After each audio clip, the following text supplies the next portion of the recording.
Oke, salam kawan, saya ucapkan terima kasih banyak karena sentiasa support channel saya ini dan saya harapkan kawan di luar sana sehat ya. Saya ada sedikit pencerahan berkenaan dengan isu Dewan Rakyat kita semalam, yang mana kalau kita lihat semalam kita lihat seolah-olah sidang Dewan Rakyat ini pandangan saya ya, seolah-olah Dewan Rakyat ini adalah satu tempat bukan Dewan Rakyat. Seolah-olah mereka memikirkan Dewan Rakyat ini adalah satu tempat macam seolah-olah stadium negara ataupun padang bola, melihatkan siapa perlawanan yang menang, siapa yang kalah. Itu yang semalam kalau kita lihat. Ada MP bangun, terlompat, terlolong, mengatakan 7-0, 10-0, 1000-0. Ini tujuannya untuk apa? Apa yang nak dibanggakan oleh mereka kalau menang pun? Kalau apa yang Menteri Keuangan semalam ucap di Dewan Parlimen itu akan terlaksana kepada kita rakyat dan manfaatnya betul-betul sampai ke kita rakyat, ini barunya bagus. Tetapi kalau hanya cakap saja, seperti seolah-olah saya cakap ini, saya pun boleh cakap 100 juta, 20 bilion, 30 bilion, tetapi impak dia kepada kita rakyat ini ada tak? Jangan hanya atas kertas tapi tidak sampai kepada rakyat. Ini yang kita sebagai rakyat harus tahu juga. Dan kalau kita tengok apa yang menteri-menteri ini semalam terpekik terlolong di sebelah pihak kerajaan meraihkan kemenangan itu, ini pada saya ini bukan satu pertandingan, ini bukan satu perlawanan untuk dibandingkan untuk mengatakan oh ini pihak pembangkang sudah kalah. Budget ini diluluskan. Budget ini diluluskan untuk kita rakyat sebenarnya, bukan untuk para menteri. Jadi mereka ini terpakai terlolong, gembira, bukan bertujuan gembira untuk rakyat. Mereka bergembira untuk diri mereka sendiri. Di atas kemenangan mereka di Dewan Rakyat ini tadi, seolah-olah ini satu pertandingan. Ini satu kritikan dari saya yang saya lihat semalam, bahwa ini ke menteri kita, ini ke orang yang kita ada dalam kerajaan, seolah-olah kita lihat tidak profesional. Sepatutnya mereka coba melihat sesuatu perkara ini bukan seperti itu.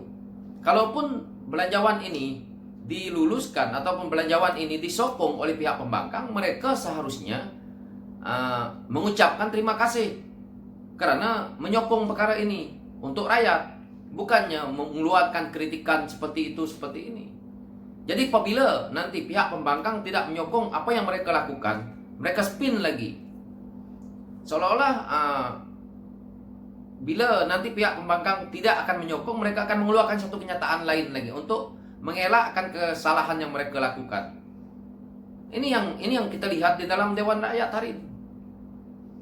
Dan kita lihat, saya tidak menyalahkan satu dua orang, hampir semua kita lihat yang dikritik di sosial media, speaker, seolah-olah kita lihat pun tidak adil. Apabila pihak pembangkang coba untuk memberi soalan, selalu dihalang. Jadi perkara ini amat tidak baik. Reformasi kepada parlimen itu tidak ada. Ini yang berlaku dengan stesen-stesen TV kita, sehingga rakyat tidak mau menonton TV stesen TV kita suatu masa dulu, dan hingga sekarang mungkin sudah masih berlaku lagi karena tiada ketelusan. Mungkin ramai tidak berani nak kritik ataupun ramai tidak nak kritik perkara ini, tetapi kalau saya tidak kritik perkara ini, kita akan lihat perkara ini berlaku sampai dari tahun ke tahun, berpuluh-puluh tahun seperti ini. Dewan Rakyat kita seolah-olah tidak adil. Nak bentangkan sesuatu, nak luluskan sesuatu, apabila majoriti mereka cukup di pihak kerajaan, dah cukup. Tidak perlu mendengar apapun soalan, apapun yang rintihan daripada pihak pembangkang. Jadi mereka sesuka hati saja. Jadi saya rasa perkara ini harus kita lihat. Mungkin kerajaan juga harus menilai perkara ini akan datang. Mungkin Dewan Rakyat itu speaker tidak mau ambil daripada pihak orang politik, dan mungkin ambil daripada pihak kerajaan yang kita tidak mau separate daripada orang politik.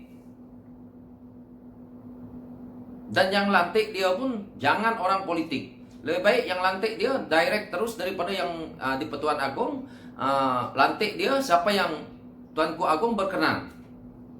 Tidak perlu hantar senarai nama siapa.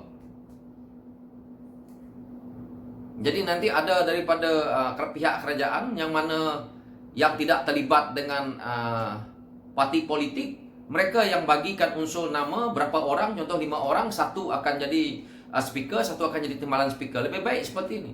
Kalau kita masih ambil daripada orang politik, saya rasa perkara ini masih berat sebelah dan saya rasa tidak adil untuk kita rakyat nak menilai dan untuk kita melihat perkara ini. Dan sentiasa kita melihat perkara ini tidak adil. Seandainya satu saat Datuk Seri Anwar Ibrahim ataupun PH memerintah, saya pun berharap perkara ini dapat demokrasikan supaya rakyat merasa nikmat di arah itu. Kita sekarang ini menonton Dewan Rakyat seolah-olah apabila sesuatu soalan yang mereka cuba bagi kepada pembahas, kadang-kadang tidak dapat ataupun dihalang oleh speaker, dihalang oleh pihak yang mana membahas. Jadi perkara ini saya lihat memang tidak adil. Mungkin rakyat di luar sana juga, kawan-kawan di luar sana melihat hal yang sama seperti saya lihat ini. Jadi nak luluskan satu undang-undang, nak luluskan belanjawan, nak luluskan apapun di parlimen itu, saya lihat selalu tidak adil. Dan bila berlaku juga seperti semalam, mereka seolah-olah ini macam permainan bola, ataupun seolah-olah ini perjudian. Seolah-olah ini satu kemenangan bagi mereka, bukan kemenangan kepada rakyat. Jadi apa yang mereka nak banggakan? Mereka ini wakil rakyat, jangan mereka banggakan dengan kemenangan yang 7-0, 9-0. Yang patut mereka lakukan, jika pun mereka semalam menang dalam apa yang dibahaskan oleh Menteri Kewangan, mereka sepatutnya mengucapkan terima kasih kepada pihak yang menyokong. Itu yang paling baik, bukannya seperti monyet melalak sana, mengkritik sana, mengkritik orang nih. Kalau budget itu nak ada ahli parlimen 222 orang nak menyokong semua sekali tanpa ada bantahan daripada MP yang lain, lebih baik jangan bahaskan di parlimen. Keluarkan satu unsur terus lulus, habis cerita, jangan, tak perlu bahaskan. Ini tujuan dia. Tapi apa yang saya lihat semalam, mereka seolah-olah apabila sebahagian daripada blok pembangkang membantah, tidak mau menyokong, mereka dikritik. Sepatutnya perkara ini ambil iktibar. Kenapa mereka tidak mau menyokong? Kalau ia pun berunsur politik, itu adalah hak mereka. Karena mereka daripada parti politik yang berbeza aliran.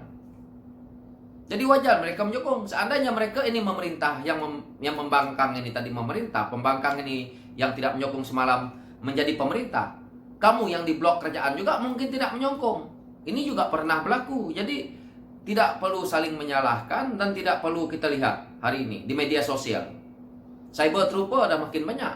Di channel saya pun dah banyak cyber trooper. Banyak lah yang komen juga, seperti mana yang saya lihat di page Facebook apa semua media sosial ini, mereka katakan ini geng jasa dah keluar. Jasa pun dah kena tukar dengan Jcom.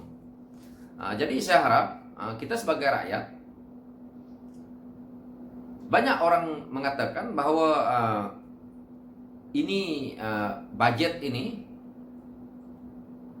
memang betul, mungkin dia ada ke arah kebaikan untuk pihak pembangkang menyokong semalam, tetapi tidak semuanya yang menyokong, karena mungkin ada mereka yang masih was-was ini tujuannya untuk apa. Jadi pandangan orang-orang ini, MP-MP ini berbeza. Jadi untuk mereka nak meraihkan kemenangan itu belum tahu lagi. Kita tengok pusingan dia, masih ada pusingan ketiganya lagi. Tunggu dulu. Tetapi untuk seperti nak MP-MP yang mana daripada pihak kerajaan, apabila disokong seolah-olah terpekik, terlolong dan marah kepada yang membangkang, itu pada saya satu hemah yang tidak baik. Ini saja teguran sedikit daripada saya sebagai rakyat. dan apapun yang menonton ini, saya harap kawan-kawan paham bahwa ini adalah suara rakyat saja, rakyat biasa yang coba memberi manfaat kepada semua pihak supaya perkara ini tidak berlaku di akan datang dan demi kebaikan kita sebagai rakyat melihat negara kita ini maju. Itu saja. So, sekian dulu dari saya dan thank you kawan-kawan karena sentiasa support channel ini. Oke, terima kasih banyak.